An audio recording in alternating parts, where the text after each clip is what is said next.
Vamos continuar aqui então, já que falamos de Atlético e Cruzeiro, o Cruzeiro já jogou e o Cruzeiro ganhou. Então põe na tela aí os M&Ms, e não é aqueles M&Ms de comer não, viu, Zamara?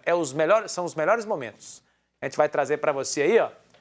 Tá aí, Mineirão com... Se bem que o M&M de comer é bem bom, viu? Já com 7 minutos aí, o Brock sentou a poada e fez 1-0, né, André? Encheu o pé, o Eduardo Brock, né, que mais uma vez prova que para essa temporada é muito importante que seja renovado o contrato dele, né? O contrato dele acaba Sentou em a maio. pancada, hein? Acho importante a renovação do Brock, até porque o Sidney pode estar de saída, né? O Sidney que era apontado Goiás, como né? principal zagueiro com a saída do Maicon, pode sair também. Então acho que o Brock se torna importante.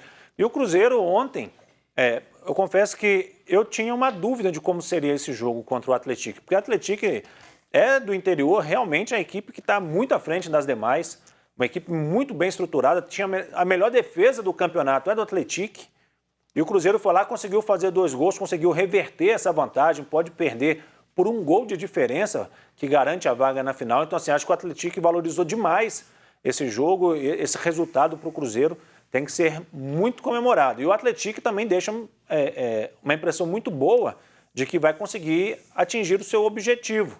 Né? Eles têm um objetivo de em 5 anos estar na primeira divisão, não sei se já consegue a primeira divisão, mas com certeza é uma equipe que chega para brigar forte no interior e que eu vejo com boas perspectivas de a gente ver em 2, 3 anos brigando numa Série B de Campeonato Brasileiro. O Atlético chegou até a fazer esse gol aí nos primeiros segundos aí, né? Mas estava um pouquinho à frente. Tem VAR, né? Semifinal tem VAR. Agora tem VAR, por isso que faz diferença, né? E depois fez mais diferença ainda quando o Cruzeiro fez o 2-0, né? Que é esse lance aí em seguida, ó. O Carezinho bate, o goleirão falhou, é bom goleiro, viu? Pedro Rocha, não é repórter da Rede Minas, não, é goleiro do Atlético. O Pedro Rocha, grande abraço pro Pedro Rocha lá, repórter da Rede Minas. E aí o Bandeira deu o impedimento, mas era milimétrico mesmo, né? Aí só com VAR. Por isso que é bom ter o VAR, né, Isamara? Por isso que é bom ter o VAR.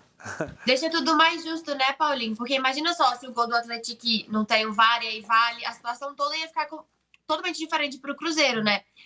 Possivelmente, esse gol poderia mudar o ânimo do Cruzeiro, poderia mudar todas as situações, deixar o Atlético ainda mais em vantagem. Então, o VAR sendo justo, ele deixa a partida mais justa. A única coisa que eu fico um pouco, assim, chateada, não é bem a palavra, mas é o fato de você ter o VAR só no Mineirão, porque para os times do interior isso também é um pouco prejudicial. Ele não poder jogar na sua casa porque não tem condições de receber o VAR. Mas mesmo assim, ainda é uma ferramenta muito importante e muito justa. Aí tá o gol do Edu, né? Fez uma festa tremenda. Tá numa fase esplendorosa o Edu, hein? O Edu veio para ser o brocador desse time mesmo, né? Os números dele são muito bons. Deu agora uma afinada, né? Em comparação com o Edu do Brusque, né? Agora uma curiosidade que o goleiro falhou no segundo gol, né? O gol do Edu. E no jogo da primeira fase, o Cruzeiro venceu por 1-0 com uma falha do goleiro também. Pois é, ele é bom goleiro. É bom goleiro, mas falhou. Quanto o Cruzeiro, ele não tem sido feliz. Mas nesse jogo, André, o de ontem, acho que o Cruzeiro conseguiu se portar bem melhor do que aquele primeiro jogo, né? Sim, com certeza. Mais uma boa defesa dele, do Pedro Rocha. Essa aí passou raspando, né? É porque a gente vê também que o Cruzeiro, né, ao longo do campeonato, o Cruzeiro, o Pesolano fez muitos testes, né? Rodou muito esse elenco, falava que não tinha um time titular. Mas ontem contra o Atlético eu já vi os 11 do Cruzeiro, os 11 do Pesolano mesmo. Os 11 agora a gente definiu, o Cruzeiro definiu sua base, quem é. Pode ter uma mudança ou outra, às vezes não entra o Canezinho, entra o no Pedro clássico Castro, contra o Atlético, por exemplo, pode sair o João Paulo, entrar um volante como ele fez.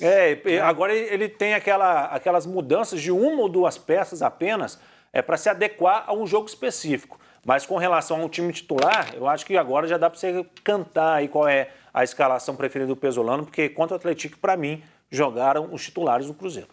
Ô Isamara, esse time do Cruzeiro, o André falou isso sobre a questão dos 11, mas já começa a ter uma cara também, vamos dizer assim, taticamente, né?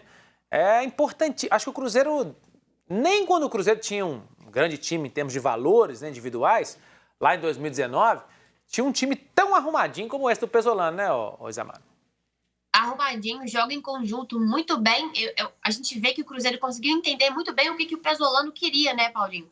Ele conseguiu aplicar as ideias táticas dele de uma forma, até, vamos colocar assim, sucessivamente. Ele foi bem devagarzinho, colocando cada parte. E hoje a gente tem um conjunto muito bem arrumado, um conjunto que sabe pressionar, jogar com as linhas mais altas. mas quando precisa se defender, quando vai encontrar um adversário superiormente falando melhor na questão técnica, o Cruzeiro sabe se postar muito bem. Ele faz uma defesa mais consistente, uma defesa que incomoda e uma defesa que dá trabalho. Então, o Pesolano, ele apresentou 2 tipos de Cruzeiro que a gente consegue ver que conseguiu assimilar muito bem. O ofensivo, ele sabe ter o controle da bola, ele sabe atacar de forma incisiva e sabe pressionar alto. E o defensivo, ele sabe se fechar sem ser fechado demais, mas também sabe incomodar. Então, a gente vê um Cruzeiro muito arrumado e muito bem trabalhado. E eu acho bacana, Paulo, porque o Cruzeiro, ele voltou a ser uma equipe ofensiva.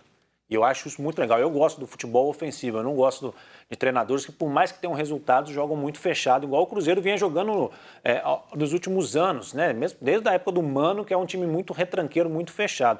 O Cruzeiro voltou a ser ofensivo e eu acho que isso acaba mudando também na parte psicológica de um jogo. Quando você enfrenta uma equipe que é toda fechada, igual o Cruzeiro vinha jogando, a mim passava a ideia de que o time estava muito preocupado, que sabia que ia tomar um gol a qualquer momento. Então você faz com que o adversário ele cresça, ele se sinta mais confiante em atacar, em buscar o gol. Com o Cruzeiro pressionando, atacando, ele inverte isso. O adversário passa a temer um erro que pode resultar no gol do Cruzeiro. Então essa mudança de mentalidade e de postura em campo eu acho que é fundamental para o Cruzeiro voltar e me agradou demais ver um Cruzeiro ofensivo e não um Cruzeiro reativo que joga lá atrás como na época do Mano Menezes.